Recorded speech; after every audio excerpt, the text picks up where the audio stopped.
Hello friends, स्वागत है आप सभी का आपके अपने यूट्यूब चैनल एनवाईसी एकेडमी पर। प्यारे बच्चों, प्यारे साथियों, आप सभी को सादर नमस्कार। आप सभी बेहतर होंगे, अच्छे होंगे, स्वस्थ होंगे, मस्त होंगे। और आज हम लोग, जैसा कि आप सभी देख रहे हैं कि वेलकम टू एनवाईसी एकेडमी। आज का जो हमारा टॉपिक होने वाला है वो इलेक्ट्रिसिटी है। 2025 में आने वाले जितने भी इम्पोर्टेंट क्वेश्चंस हैं उन सबको हम लोग डिस्कस कर रहे हैं।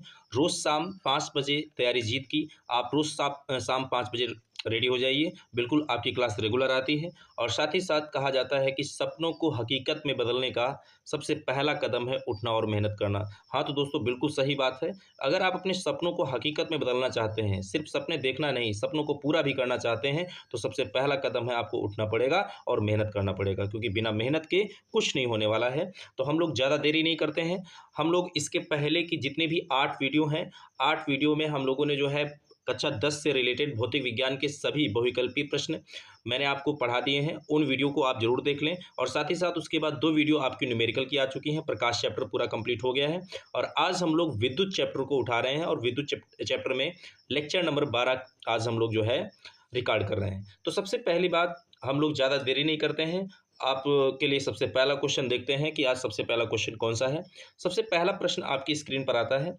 क्वेश्चन आपसे क्या रहा है, देखिए यहाँ पर भैया कि किसी विद्युत बल्ब के तंतु में, एक बल्ब है, उसके तंतु में हमें दिया हुआ है कि 0.5 एम्पियर, कितनी धारा दी है, 0.5 एम्पियर की धारा, और ये 10 मिनट तक प्रवाहित होती है। कितने मिनट तक? 10 मिनट तक। तो परिपथ में आपको आवेश निकालना है। तो कुल मिला के सबसे पहले हम गिवन वैल्यूज लिख लेंगे, हमें दिया क्या क्या है। देखो इस न्यूमेरिकल में अगर हम सॉल्यूशन की बात करें तो आपको दिया है सबसे पहले आई का वैल्यू कितना दिया बेटा, 0.5 एम्पियर दिया है, ठीक है। उसके बाद टाइम आपको क्या दिया है, टी इक्वल टू दिया है 10 मिनट। अब 10 मिनट को सबसे पहले सेकंड में हम चेंज करते हैं, तो 1 मिनट में 60 सेकंड होते हैं। तो बेटा 10 मिनट में 60 से हम मल्टीप्लाई करा देंगे तो ये 600 सेकंड आ जाएगा। कितने सेकंड आ जाएंगे? 600 सेकंड। अब इसके बाद हमें इसमें फाइंड आउट क्या करना है, आवेश की गणना हमें करनी है। तो आवेश का फार्मूला होता है Q बराबर आई टी। क्या होता है? Q बराबर आई टी, क्योंकि विद्युत धारा की परिभाषा आपने पढ़ी होगी। विद्युत धारा की परिभाषा थी I बराबर Q अपान टी। किसी चालक में आवेश प्रवाह की दर को हम विद्युत धारा कहते हैं। तो यहाँ पर इसी से हम फाइंड आउट करेंगे तो Q बराबर क्या आ जाएगा, आई टी आ जाएगा। अब इसमें हम लोग रखते हैं वैल्यू। तो I का वैल्यू कितना दिया है आपको, 0.5, और T का वैल्यू क्या दिया है आपको, 600 सेकेंड। जब हम 600 का गुणा 0.5 से कराते हैं, देखो 0.5 का मतलब होता है 1/2। तो 1/2 का गुणा हम 600 से कराएंगे, 2 से हम काट देंगे, 2 तिया 600, कहने का मतलब 300 दूनी 600 होता है। तो यहाँ पर आपका 300 कूलाम ये आंसर आ जाता है। तो जो आवेश की मात्रा आएगी, जो आवेश आएगा परिपथ में, वो कितना आएगा बेटा, 300 कूलाम आएगा। आपका सबसे पहला आंसर 300 कूलाम होता है, ठीक है। इसी तरह हम लोग देखो थोड़ा सा 1-2 पॉइंट आपको विद्युत धारा के विषय में हम बता देते हैं। देखो विद्युत धारा जो होती है आवेश प्रवाह की दर है। इसके पहले की वीडियो में भी मैं डिस्कस कर चुका हूँ। मैं इसलिए ले रहा हूँ ताकि आप भूलें नहीं, इसको याद कर लें, ठीक है। विद्युत धारा एक अदिश राशि है। सबसे पहला प्रश्न, आवेश प्रवाह की दर को विद्युत धारा बोलते हैं। और इसके हम लोग मात्रक की बात करें तो इसका मात्रक होता है एम्पियर। क्या होता है भैया? एम्पियर होता है, ठीक है। इसको आप लोग याद रखिएगा। और हमेशा विद्युत धारा का मापन जो होता है, इसका मापन हम लोग अमीटर से करते हैं। किससे करते हैं? अमीटर से। और अमीटर को कई बार क्वेश्चन में पूछा जाता है कि अमीटर को परिपथ में किस क्रम में जोड़ते हैं, तो अमीटर को परिपथ में श्रेणी क्रम में जोड़ा जाता है। इस तरह से ये 3 से 4 क्वेश्चन आप लोग बिल्कुल रिवाइज भी हो गए। और अगर आप नए हैं चैनल पर तो इनको नोट कर लीजिएगा, ठीक है। हम लोग आगे बढ़ते हैं। अगला क्वेश्चन आपका क्वेश्चन नंबर 3 क्या है कि आपके घर में विद्युत मीटर पर 250 वोल्ट और 20 एम्पियर लिखा हुआ है। आप इस मीटर से अपने घर में अधिकतम कितना विद्युत भार संचालित कर सकते हैं, और उत्तर को किलोवाट में बताना है। तो किलोवाट बता रहा है कि शक्ति निकालनी है आपको, क्योंकि वाट शक्ति का मात्रक होता है, ठीक है। तो यहाँ पर सबसे पहले आपको वैल्यू क्या दिए हैं, नोट कर लेते हैं हम लोग। देखो आपको दिया है इसमें विभवांतर का वैल्यू V इक्वल टू दिया है 250 वोल्ट। कितना दिया? 250 वोल्ट। और इसके बाद आई का वैल्यू इस न्यूमेरिकल में आपको दिया है 20 एम्पियर। कितना दिया है? 20 एम्पियर। तो भैया अगर हम यहाँ शक्ति की बात करें तो पहले शक्ति के फार्मूले कितने होते हैं। देखो शक्ति का एक फार्मूला होता है P बराबर V इंटू आई, एक और फार्मूला होता है P बराबर आई स्क्वायर इंटू आर, और एक और फार्मूला होता है V स्क्वायर बटे आर। तो यहाँ पर सबसे पहले हमें दिया है V और I, तो हम ये वाला फार्मूला अप्लाई कर लेते हैं इसमें, ठीक है। तो P बराबर V इंटू आई फार्मूला हम अप्लाई करेंगे। तो V का वैल्यू कितना है? 250 इंटू आई का वैल्यू कितना है? 20। अब हम 25 का 2 से गुणा कराएंगे, 25 दूनी 50 और ये 2 जीरो आपके और बढ़ जाएंगे तो 5000 वाट आ जाएगा। अब एक बात याद रखनी है कि 1 किलोवाट में बेटा 1000 वाट होते हैं। 1 किलोवाट में 1000 वाट होते हैं। तो सीधी सी बात है कि 5000 वाट में कितने हो जाएंगे, 5 किलोवाट। इसी को हम लिख सकते हैं। तो हमारा जो सही जवाब आएगा इस प्रश्न का वो आएगा 5 किलोवाट, क्योंकि हमसे कहा जा रहा था ना उत्तर को किलोवाट में बताइए, तो किलोवाट में हमारा आंसर 5 किलोवाट आएगा। तो ये आपके प्रश्न का उत्तर रहता है। इस तरह से आप फार्मूले भी नोट कर लेंगे शक्ति के जो भी होते हैं, और आंसर आपका 5 किलोवाट। आइए हम लोग अगला क्वेश्चन उठाते हैं। अगला क्वेश्चन जब हम लोग लेते हैं तो देखते क्या है इसमें। कह रहे हैं कि 250 वोल्ट, प्रश्न है आपका, 250 वोल्ट तथा 5 एम्पियर फ्यूज वाले परिपथ में 25 वाट के कितने बल्ब जल सकते हैं। बहुत बढ़िया क्वेश्चन है। सबसे पहले तो इसमें आपको जो है दिया क्या क्या है, आपको इस न्यूमेरिकल में दिया है भैया V का वैल्यू 250 वोल्ट है, 250 वोल्ट, और I का वैल्यू कितना है, 5 एम्पियर है, 5 एम्पियर वैल्यू दिया है। अब हमसे पूछ क्या रहे हैं यहाँ पर, हमसे कह रहे हैं कि इस फ्यूज वाले परिपथ में 25 वाट के कितने बल्ब जल सकते हैं। ठीक है, 25 वाट के कितने बल्ब जल सकते हैं। तो सबसे पहले हम शक्ति निकाल लेते हैं, इसकी शक्ति हम निकालते हैं। तो शक्ति P बराबर फार्मूला होता है V इंटू आई। V का वैल्यू है 250 इंटू आई का वैल्यू है 5। तो यहाँ पर जब हम 25 का 5 से गुणा कराएंगे, 25 पंचे 125 यानी कि 1250 वाट आ जाएगा।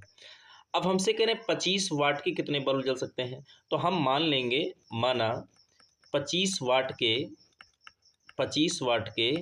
n बल्ब जल सकते हैं। कितने बल्ब जल सकते हैं, n बल्ब जल सकते हैं। तो कुछ नहीं करना भैया इसमें, अब आपको आगे करना क्या है, देखो 25 वाट का एक बल्ब है और n बल्ब हैं, तो टोटल वाट ये हो गए 25 वाट के n बल्ब, यानी टोटल वाट ये हो गया, और बराबर कुल वाट किलो 1250 वाट आया है आपका। अब यहाँ पर n का वैल्यू हम निकालेंगे, तो 1250 अपान में कितना आएगा, 25।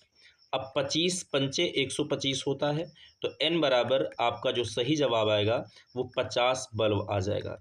तो कहने का तात्पर्य ये है कि यहाँ पर 250 वोल्ट और 5 एम्पियर फ्यूज वाले परिपथ में 25 वाट के 50 बल्ब जलाए जा सकते हैं। तो इस प्रश्न का जो सही जवाब होगा वो 50 बल्ब होने वाला है। ठीक है, तो आइए हम लोग आगे बढ़ते हैं। अगला क्वेश्चन आपका क्या है, अगला क्वेश्चन है कि 1500 वाट आपको दिया है सामर्थ्य वाले एक विद्युत हीटर को 220 वोल्ट के विद्युत मेंस से जोड़ा जाता है।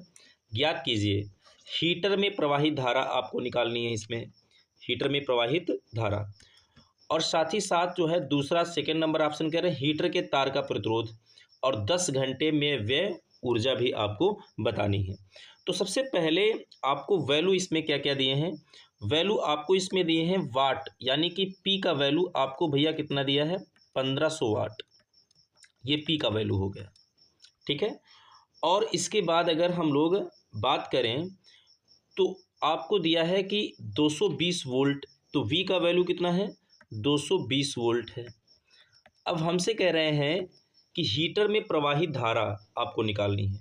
तो सबसे फर्स्ट नंबर की हम लोग बात करें तो हम लोगों ने अभी पढ़ा था P बराबर V इंटू आई। अब यहाँ से I बराबर निकालेंगे तो क्या आएगा, P अपान V आ जाएगा। अब P का वैल्यू कितना है भैया, P का वैल्यू है 1500 और बटे V का वैल्यू कितना है, 220 है। जब हम इसको डिवाइड करेंगे तो 0 से 0 कैंसिल हो गया।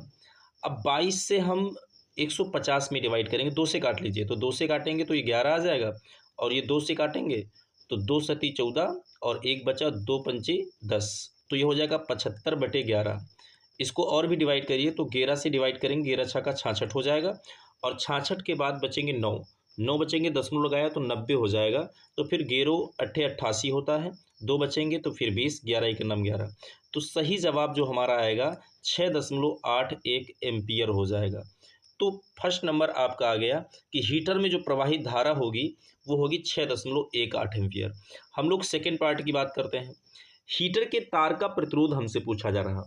अब हीटर के तार का प्रतिरोध कैसे निकालेंगे, तो भैया जब I आ गया, V आपको दिया है, तो R बराबर ओम के नियम से फार्मूला होता है R बराबर V अपान I।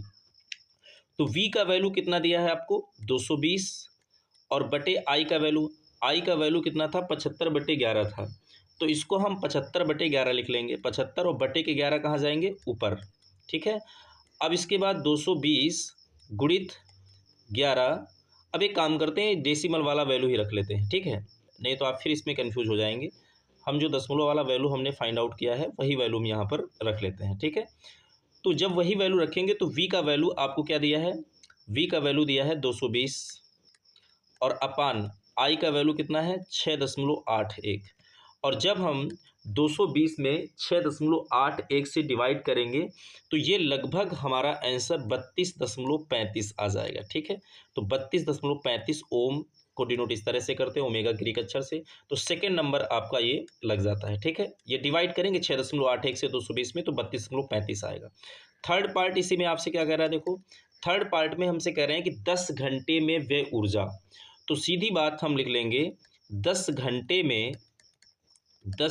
में व्यय ऊर्जा बराबर। तो बेटा जब हम 10 घंटे में व्यय ऊर्जा निकालेंगे तो इसका फार्मूला होता है वाट गुणित घंटे बटे 1000 होता है। अब वाट आपके कितने हैं, 1500 वाट हैं, घंटे कितने हैं 10, और बटे 1000 हम डिवाइड करेंगे तो 2 0 1 0 ये तीनों जीरो कैंसिल हो जाएंगे, तो 15 एकनम 15 किलोवाट आपका आ जाएगा ये आंसर। तो इस तरह से फर्स्ट नंबर में धारा आपकी 6.81 एम्पियर, प्रतिरोध 32.35 ओम, और यहाँ पर जो 10 घंटे में व्यय ऊर्जा आएगी वो 15 किलो वाट हमारा आंसर आ जाएगा, ठीक है। तो ये बिल्कुल आपके सही। तो इस तरह से आज की वीडियो में हम लोगों ने 4 क्वेश्चन डिस्कस किए हैं और ये 4 क्वेश्चंस आप लोग बिल्कुल नोट कर लेंगे, तैयार कर लेंगे। आज की वीडियो में इतने ही क्वेश्चन लेते हैं, हम लोग अगली वीडियो में जब आएंगे तो फिर से जो है 4 से 5 क्वेश्चंस को डिस्कस करेंगे। देखो मैं अभी वीडियो इसलिए छोटी बनाता हूँ ताकि आप वीडियो को पूरा देख भी लें और आपको दिक्कत भी ना हो, और थोड़ा थोड़ा अभी सरल से कठिन की ओर हम लोग बढ़ेंगे। आज की वीडियो में जैसे मैंने सरल क्वेश्चन उठाए हैं तो कल की वीडियो में थोड़े से कठिन भी क्वेश्चन हम ले लेंगे, ठीक है। तो सबसे पहले यदि आप चैनल पर नए हैं तो चैनल को सब्सक्राइब जरूर कर लीजिए और वीडियो को शेयर करना बिल्कुल ना भूलें, और लाइक बटन को जरूर प्रेस कर दें। कमेंट बॉक्स में अपना कमेंट जरूर भेजें अगर आपको क्लास के जितने भी क्वेश्चन हैं वो समझ में आते हैं। आज के लिए हम इतना ही रखते हैं, धन्यवाद।